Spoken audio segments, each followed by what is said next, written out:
आई मग आज काय स्पेशल? आज स्पेशल मच्छी, कुठली मच्छी? रावस आणि बोंबील. रावस आणि बोंबील. हा. काय बनवणार आहात आज स्पेशल? स्पेशल आज फ्राय करणार बोंबील आणि रावसची कढी. रावसची कढी आणि फ्राय करणार. हा. वा वा. मग आता काय बनवताय? आता मच्छी फ्राय करणार आहे, कढी झालेली आहे. बघूया. वा वा, इथे कढी झालेली आहे. झालेली आहे. मस्त एकदम मालवणी पद्धतीत कढी केलाय. हा. आणि आता इथे मच्छी फ्राय करायला घेणार. फ्राय करणार आहे. कढीसाठी काय काय वापरलं सांगा जरा. कढीसाठी खोबरं, हम्म. कांदा, टोमॅटो, धने, तिरफळ, हळद हे सगळं वाटून घेतलात काय? वाटून घेतलं. आणि मग नंतर कसं केलात? नंतर मग ती मिक्सरला लावली आणि आणि मग ती कढी बनवली. असं टाकतो आम्ही, फोडणी नाही घेत. म्हणजे गॅसवरती टोप ठेवतात, टोपात वाटप आणि त्याच्यात मच्छी. त्यात मच्छी टाकून ते सारण टाकतो. प्रॉपर गावच्या पद्धतीमधलं ना? गावच्या पद्धती. वा. आता काय करताय ते? आता हे ना रवा आहे, तांदूळचं पीठ आहे. रवा आणि तांदळाचं पीठ मच्छी फ्राय साठी. मच्छी बोंबीलच्या फ्राय साठी. बोंबील फ्राय करताय आज? बोंबील. अरे वा. बोंबीला लावून ठेवतो. काय काय लावून ठेवलंय बोंबीला? आई मॅरिनेशन काय काय केलंय? कोकमचा रस, जागड हम्म. आणि मिरची पावडर, हं. हळद आणि थोडं मीठ टाकलंय.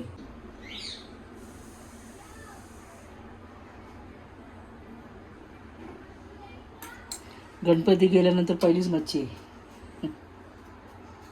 या टायमात मच्छी चांगलीच येते ना? या टायमाला मच्छी चांगली होती. कमी तेलात तुम्ही फ्राय करता ना आई? कमी तेल, जास्त नाही. कमी तेलात मच्छी फ्राय केलेली कुरकुरीत होते ना एकदम? कुरकुरीत होते.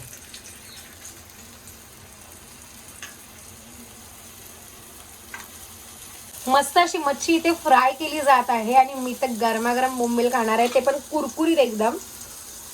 आणि बोंबील बघू शकता तुम्ही. बोंबील सगळ्यात चांगले असतात ना आई हेल्थसाठी? हेल्थसाठी चांगले असते. कोणी हार्ट पेशंट असेल, कोणाला कसला त्रास असेल तर बोंबील खाणं सगळ्यात बेस्ट आहे. वाव, बघू शकता किती मस्त दिसतंय.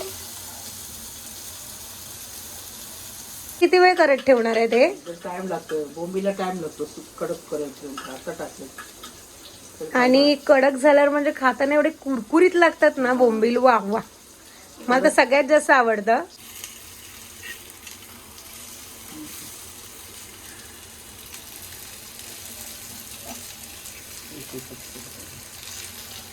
मस्त असा सुगंध दरवळतोय अक्षरशः. वाव. मच्छी आपला जीव की प्राण, आणि मच्छी नसेल ना तर अक्षरशः टेन्शनच येतं बाबा. थँक्यू. आज मच्छी घेतलात तुम्ही म्हणून. गणपती श्रावण महिन्यापासून नाही ना घेतले. श्रावण गणपती गेले आता. मस्त अशी मच्छी आता फ्राय होत आहे. आई बोंबील तळायला थोडं थोडं तेल टाकतात ना, कारण की बोंबील जास्त तेल शोषतात तर मग ते नंतर तेल सोडतात ना जास्त बाहेर. ते थोडं मग कडक, आता कडक जरा करायला पाहिजे. आई बोंबील तळून झाले? हो झाले. वाव, किती मस्त दिसतात बोंबील. आणि कुठली मच्छी आहे? ही रावस. रावस. वाव. आता आम्ही गरमागरम मस्त अशी बोंबील आणि रावस फ्राय आणि काय खाणार आहे? आमटी, म्हणजे सार, रस्सा. वा वा. कडक झाले, कडक एकदम कुरकुरीत झालेत ना? टाइम लागतो ना ह्याला पण, एकदा फ्राय झाल्यावरती छान लागतं ना? टाइम लागतो याला.